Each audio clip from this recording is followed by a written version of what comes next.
good morning, good afternoon, metalheads, depending on where you are.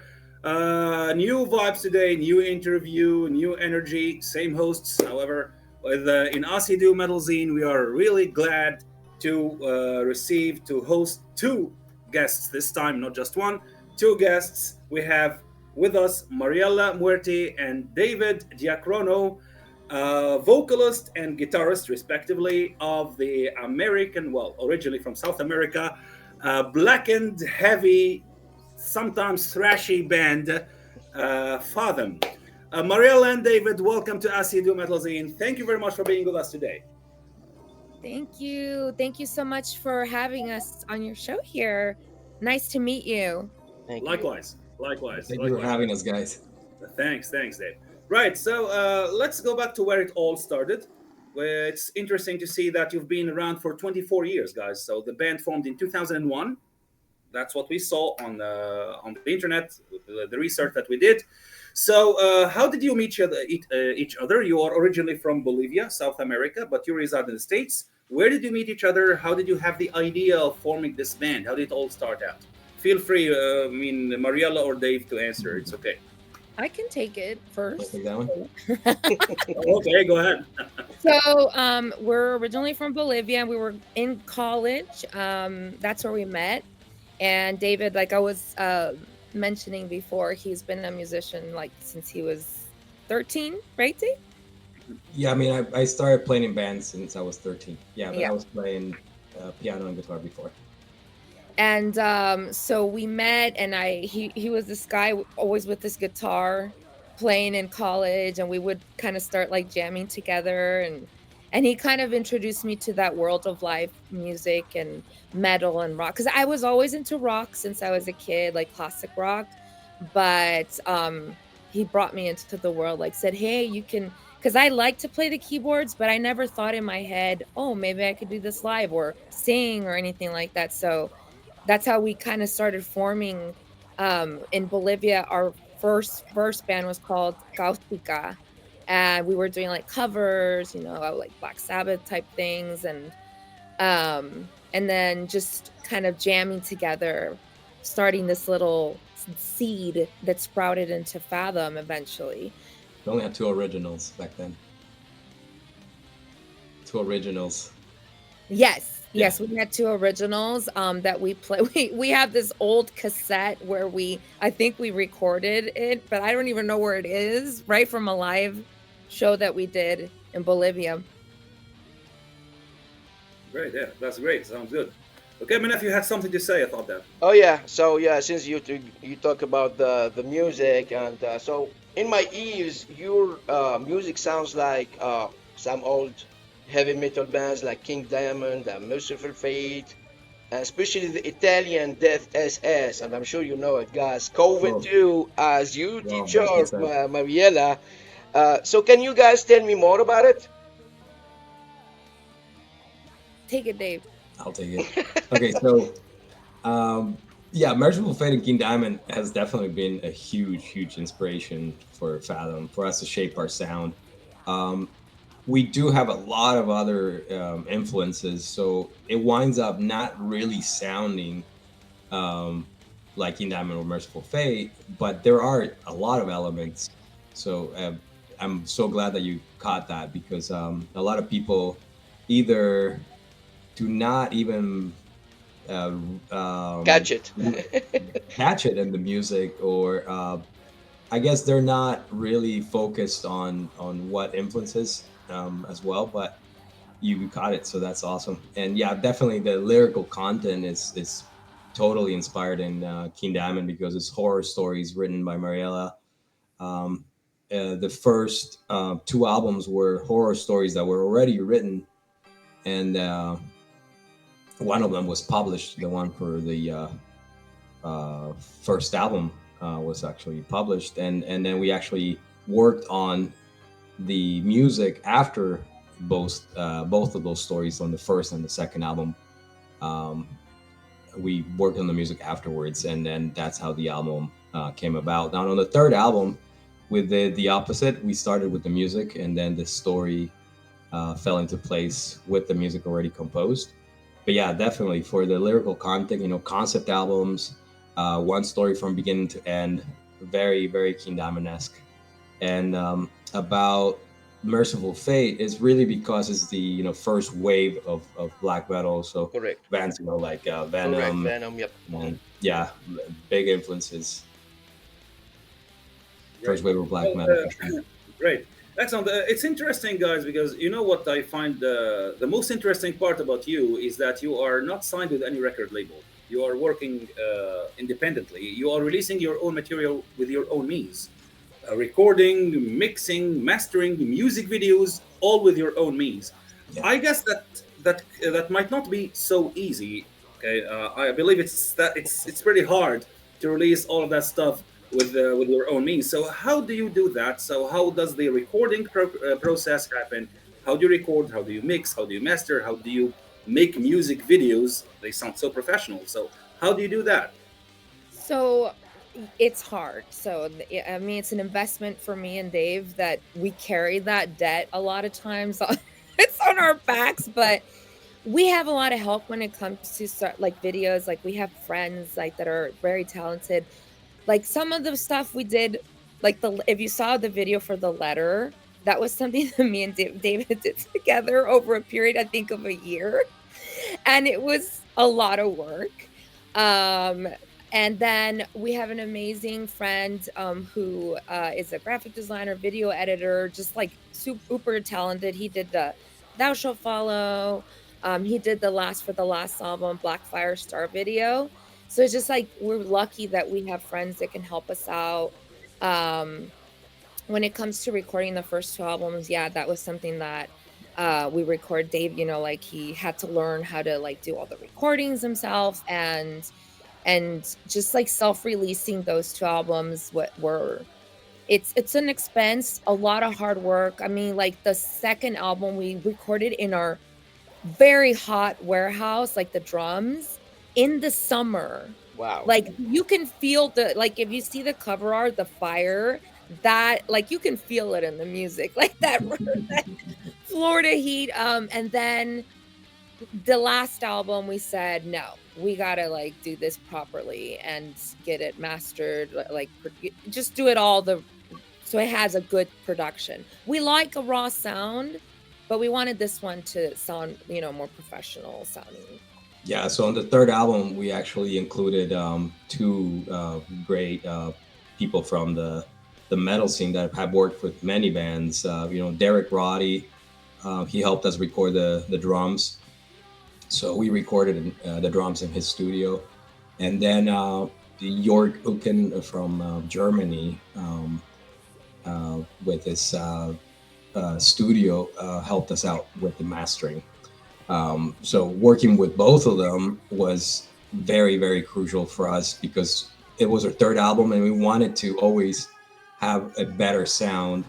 Not necessarily more polished or anything like that, just, to be up to the standards of the bands that are, signed and bands that do have a lot more resources.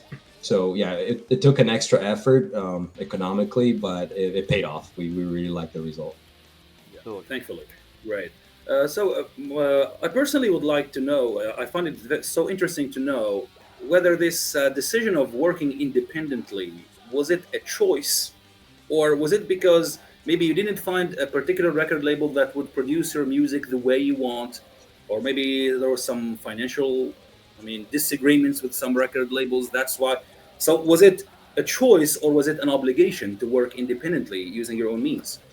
I think a little bit of Of both. everything, because it's like an obligation in the beginning, and we kind of a choice, like trying to find a label is hard, for any band really, and like you have to see which way you're gonna go, like um so it's been a little bit of both, I guess.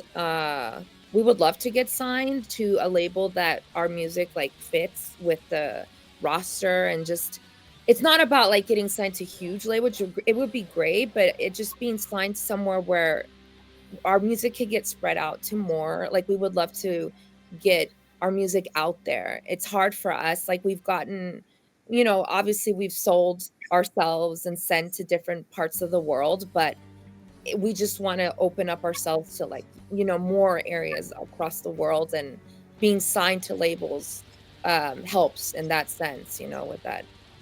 Yeah, yeah. What we're hoping to get more than anything is a distribution deal. Yeah. Exactly. Try to get a distribution deal so that we can spread our wings a lot more. We've done the managing part very well. Yes, it is stressful. Yes, it's a lot of work, but we also have a say on everything we do, which Yeah. is very good. We don't want to, lose that either. But yeah, with a distribution deal, we would definitely get our music out a lot more. Definitely, I hope so. Right. Yeah. Okay, so talking always about the music. So David or Mariela, what the difference between the album you guys released? So there is anything has improved from album to another, and are you currently closer to what you have in mind? He means the evolution of your music Evolution of from the the music. first. Oh yeah, I mean definitely there's, if you listen to the first album, I feel like there's more like a death metal influence. And then in the second album, we added a lot more like classic rock, heavy metal elements. And then with this last Chaosmorphogoria album is just like a mix of like Everything. like everything. And it definitely was, it's a sci-fi concept, so the science fiction elements, like in the, at least the atmospheres of the keyboard, like I really wanted to bring an 80s 70s sound to it, and just give it that sci-fi feel. Like, so if you hear it, you feel it's like from another world, like from outer space. And Right. so like Fathom in outer space or something. Yeah, I don't know if you guys are familiar with the band Psy from Japan. You know Psy? Uh, It's Sigh. never heard. it originally started as a black metal band, but it's similar. I kind of draw a parallel of the growth of Fathom and Psy, because now Psy does everything. They do whatever they want to do. But when they started, they were strictly black metal. Mhm. So yeah, the first album I think is called Scorned. It's a complete black metal album. It's great too.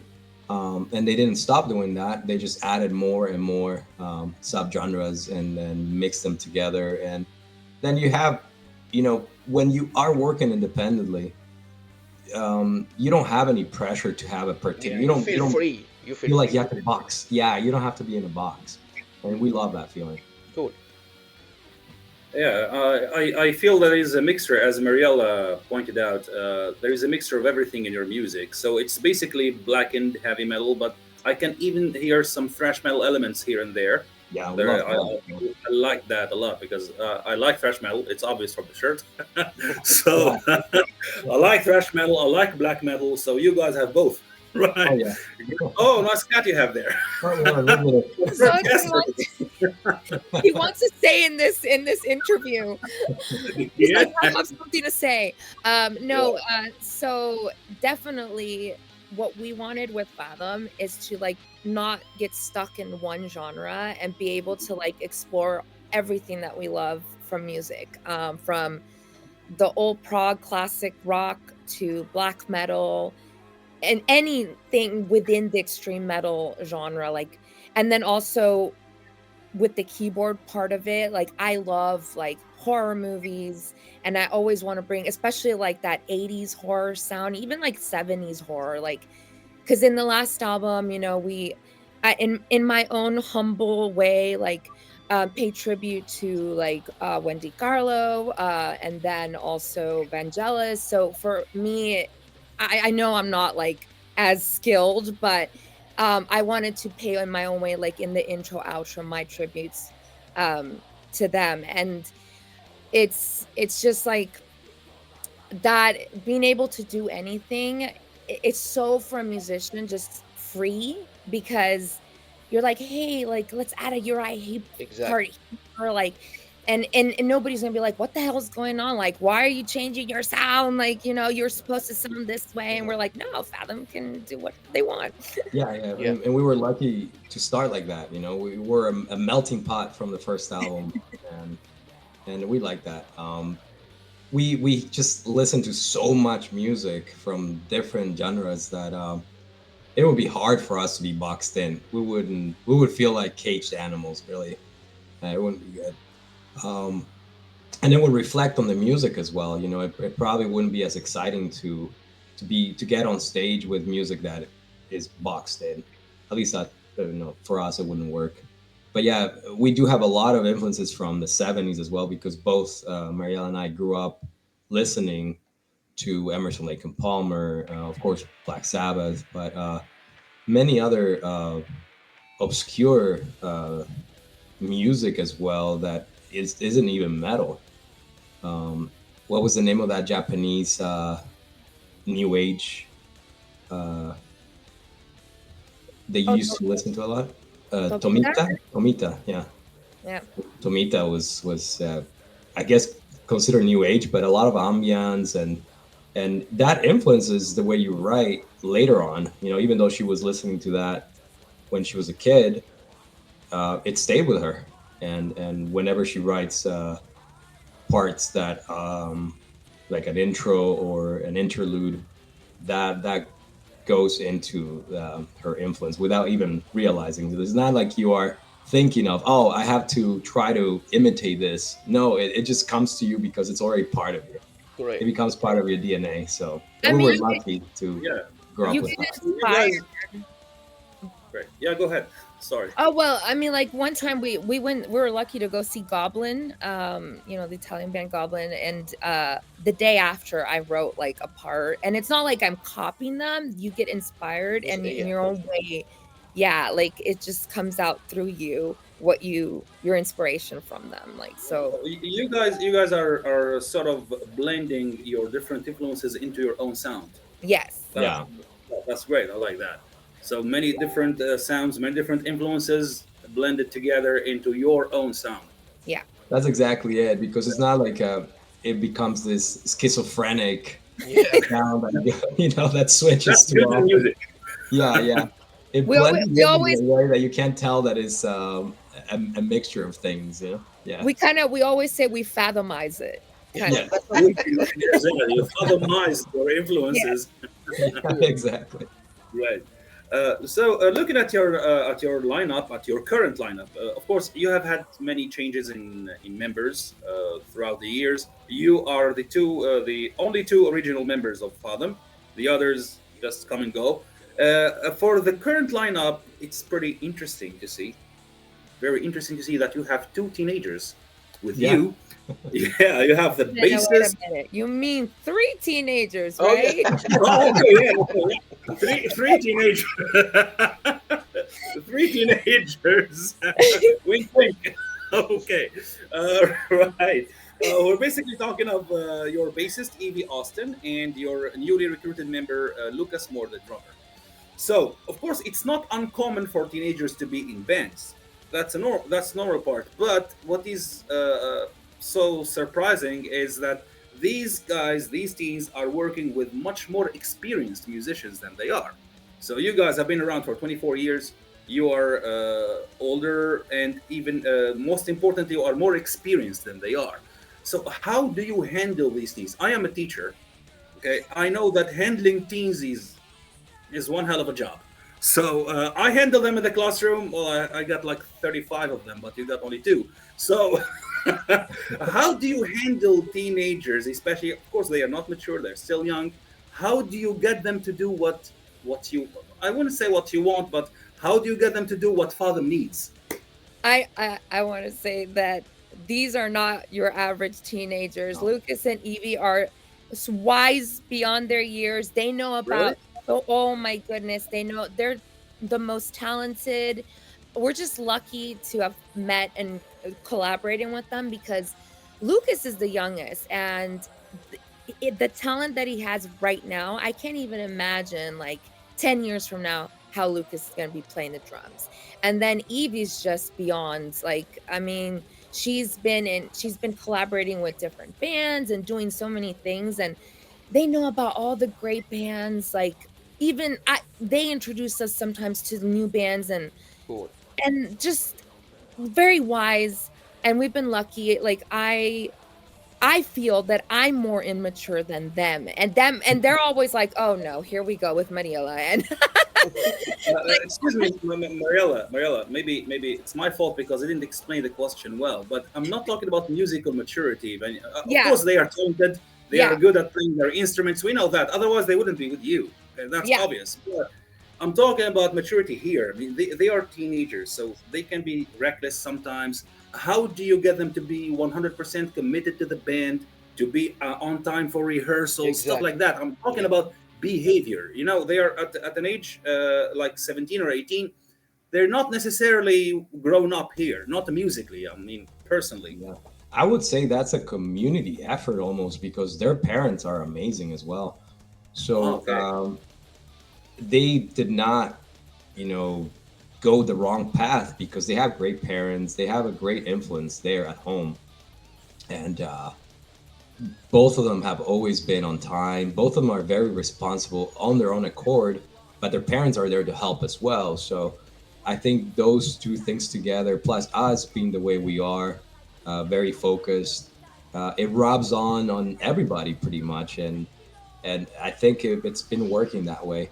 Uh, Now also the amount of work we put into the music, it's something that you need to practice beforehand. You can't get to practice and start uh, learning or try to work on a part. No, you have to practice it before and then take it to practice and then have it ready, and then it will get better practicing with the whole band.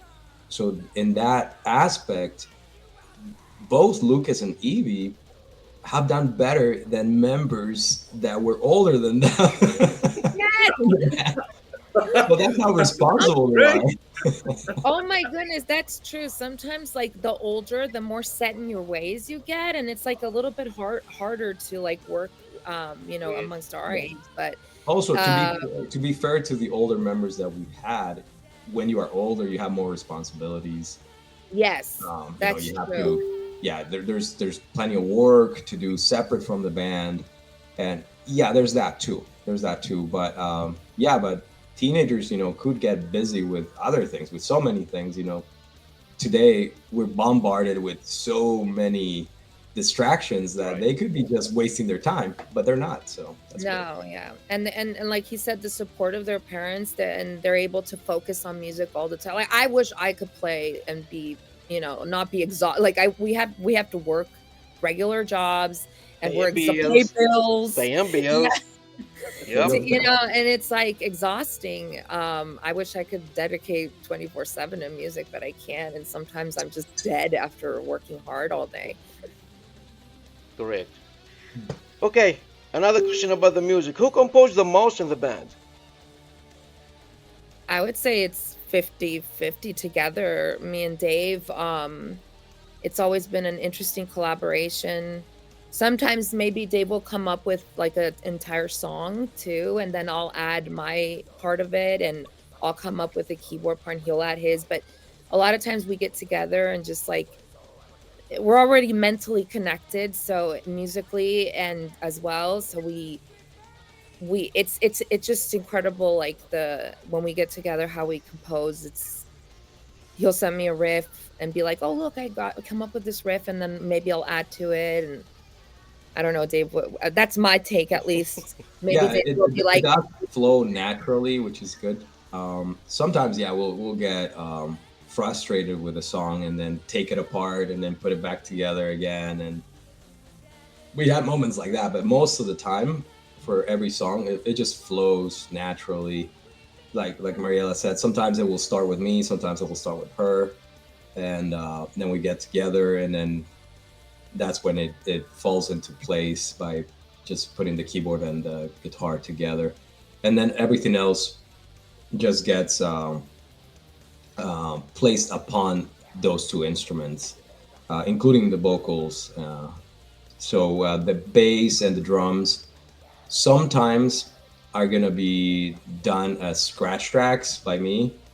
Um, and lately we haven't had to do that with Evie because we trust Evie to come up with her own parts, and she's been coming up with her own bass parts. So uh, that's been great help because before I had to also think, okay, what could the bass do here that doesn't sound like the guitar? And that was a learning experience, because I'm not naturally a bassist, but I had to be a bassist on the first two albums. On the second album, it was already working out better with Leona coming up with some really amazing parts. But it was more of a collaborative effort with working on the bass between Leona and myself. But then with Evie, it's been more okay. I think I can just let Evie run loose, which is great. So yeah, she's been coming up with her own bass parts, which is very awesome. But yeah, but the writing process flows very good between Mariela and myself. Yeah, as a team, as one Awesome, team. awesome. Yeah.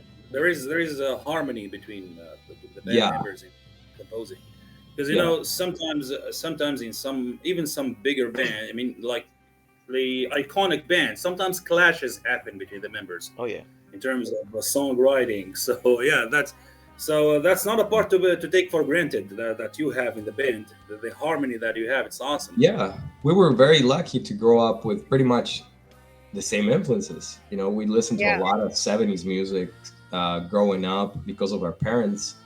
My dad was in one of the first, if not the first, hard rock band in Bolivia called 50 de Marzo, and that band is still iconic today, even though they haven't played since the '70s. Yeah. So that influence was there in my life the whole time, and Mariela with her dad listening to a lot of great music from the '60s and '70s as well.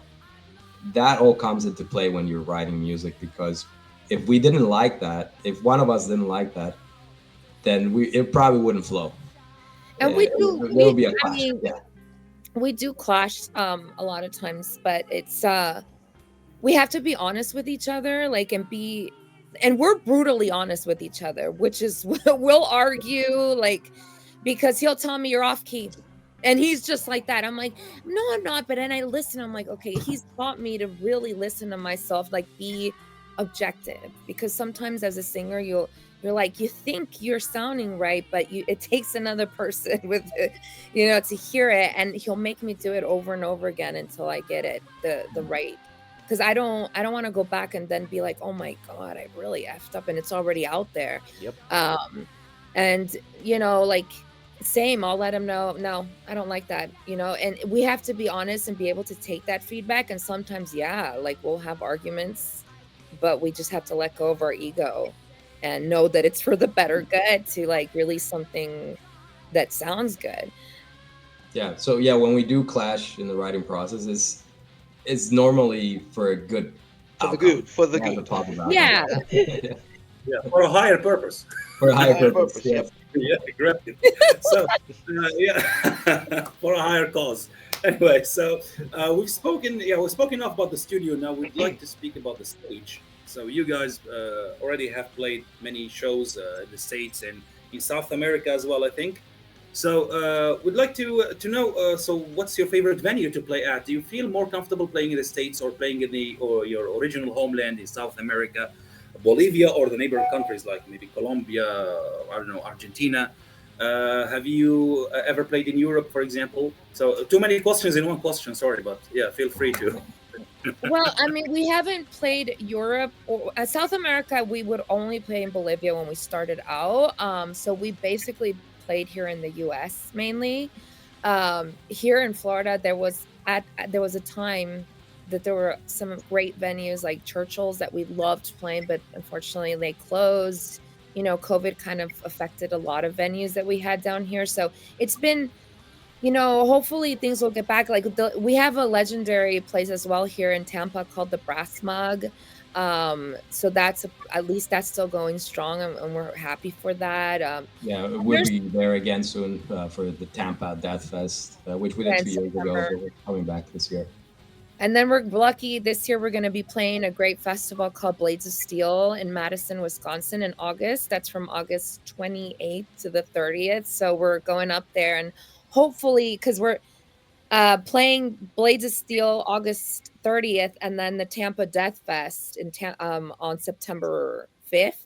So we're trying to, in between, maybe play a few shows like coming down from Wisconsin. So hopefully we can make that happen. Yeah, we're in the works for that. So yeah, it's gonna be fun. It's gonna be a fun little tour. Yeah. So, do you guys think of expanding the area where you play? So, out of the states, like playing in countries you have never played in before, maybe even okay, whether in South America or in Europe. I mean, playing in Europe would be so beneficial for the band. It would add to your fan base. I mean, people in Europe are crazy about music, so especially in Germany, in Britain, in Sweden, in Scandinavia in general. Italy, that would like Italy as well. your style too. Like they would like your style. Yep. So, are you guys thinking about it? Oh, we would love to play. Everywhere. Please, anywhere. Anybody listening, we want to play out there everywhere. So wherever you want to take us, wherever you want to see us, we want to go. That we just love playing, and we want to go everywhere. Yeah. I mean, we've been in talks for. There was an opportunity in Europe to tour with Master, but at the time it was just going to be too expensive for us, so we decided not to Master, go the with death that. metal band. I'm sorry. I said the Master of the death metal band. Yeah, the death one? metal band. Yeah, Mhm. yeah. The original. Well, Paul is very, very happy now living in Czech Republic. But he has. Well, back then he used to have two different lineups. He would have a lineup tour in Europe, and then a different lineup tour in the U.S. So one of the managers, the manager for the tour in Europe, I was in touch with him over email, and it looked like it was going to be a great thing for us. But at the time, it was just too expensive for us because when you are going on a tour for the first time and you're an independent band, it's really going to fall on your back. And then maybe from that point on, it can start, building up from there. And then the next time is not going to be as bad. But the first time, it definitely has to be a harder investment. And at that time, we weren't ready for it. But yeah, if anybody listening wants to make it possible, we would love to. We've been also talking to people in Bolivia. There are a few people that organize shows in Bolivia that want us to do a short tour. Bolivia is not a huge country, but we would definitely love to play at least 3 or 4 of the main cities. Cool. That's cool. Yeah, we hope to see you in other countries. Yeah, man. Oh yeah, definitely. Like you said, Italy. Yeah, Italy has Italy, a yeah. very Yeah. attractive taste. In some famous festivals like Hellfest or Wacken, we'd like to see you there someday. Yeah. Oh yeah, that would be awesome. Yeah, because the music is awesome. It's a very solid band, so why not? Thank you. Thank you. Yes. Yeah, Blades of Steel is definitely going to be a different level for us because it's a festival that has huge bands, like Yes. Incantation. It's a good lineup. Yep. Yeah, it's a good lineup. Mhm. Satan, we lost Yes. Satan, is one of our favorite bands. So we played with Satan before at Tampa Death Fest actually 2 years ago. So it's going to be great to play with them again. But yeah, it's bands like those that are not really mainstream, but in our hearts they're huge. Oh yeah. Yeah. Satan is it's a very good band, and it's iconic in the music heavy metal music. Okay, I do have my final question. So it's the playlist type. So which bands appear the most in your playlist? Are you into the old bands or the new bands, new wave? So 80s stuff, the new wave, the 90s. yes, which bands are often pop-ups in your playlist? Ooh, that's tough. Like I'm always looking for new music all the time. I love Coven. Oh yeah, Coven. Like I was lucky to see them at Mass Destruction a few years ago in Georgia, and I don't even know where to start. Like when it comes to like, let's see, recently, one band I love listening to a lot of like ambient style music too. I love like I mentioned Goblin. Um, you take it, David. Let me. I have to think about this playlist. It's too There's so many, I much music know. that we listen to that it can be hard sometimes. It can be overwhelming to choose from so many bands that come. It's like a sea, like a Let's wave make it of bands easier. that go Okay, on to you. give me your top five, and you can give me your top five too, Mariela. Yeah, I always come back to, of course, Merciful Fate. That's making it harder, not One of my easier. favorite. Yeah, yeah, but then I love Thrash, for example. Sacrifice is a band that I've been listening to a lot lately. I love their new album. But Carcass, Crater, but then I love Mortuary Drape. You mentioned Italy. Mortuary Drape is one of my favorite Bulldozer. bands. Bulldozer, also from Italy, also one of our favorite bands. It's always on our playlist. There are bands that are not as well known, but are also good, that we listen to. Um, like one of them is the one that I was telling you about, Psy. Of course, they're becoming more well known now. Then I love some death metal as well. Maybe not the average bands, and I love Cannibal Corpse, but I don't really listen to them much. Mhm. I saw them a million times live, but I don't really listen to them much. But I do listen to Unleashed a lot. That's a death metal band that I always come back to, and I Yeah. was lucky to see them live for the first time not too long ago. Well, only last week. So that's a band that's always there. Unleashed, of course, Megadeth, of course, Iron Maiden. There are plenty of bands that are mainstream that we love listening to as well. Um, yeah, Good. And we listen to all kinds of music too. Like it's Yes. not just like focused on metal. Like we, like new wave, like 80s new wave and I don't know. I listened like weird things like doom jazz, um just anything that's in the it sets your mood, like it depends on the Classical day. music, maybe. Huh? Classical music. Classical well, music, we love classical music. opera. Yeah, I mean, I even like show music, like musicals. As a singer, you'll hear me singing like stuff. I love that kind of thing, like musicals, and you get inspiration from any. You can get inspiration from any genre. I mean, even in pop, there's great things too. Like they're amazing um performers and stuff. So you always have to expand. You can't like when I was younger, like maybe we're like, oh, I'll only listen to this. That's it. I'm cult. I'm brutal. But I love to expand to other genres too. Good. You can even bring elements from other genres into metal. Yes. And that's the good thing about metal. Absolutely. It Yes. can assimilate everything. Yep. Yeah. and Thou Shall Follow. Thou Shall Follow is the song that has a video that you might have seen, and there's a part in Thou Shall Follow that is inspired in tango music from Argentina. Yeah. Back then we had a bassist from Argentina, and we always loved tango, so we said, you know what, let's add some tango into our song, and so that little bit that Mariela does on the keyboard, it's like a little breakdown.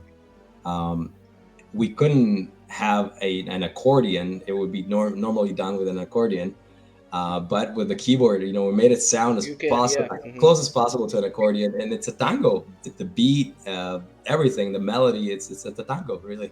Good. Yeah. So we love folk music from all countries, old, ancient folk music from either country, whatever country it is.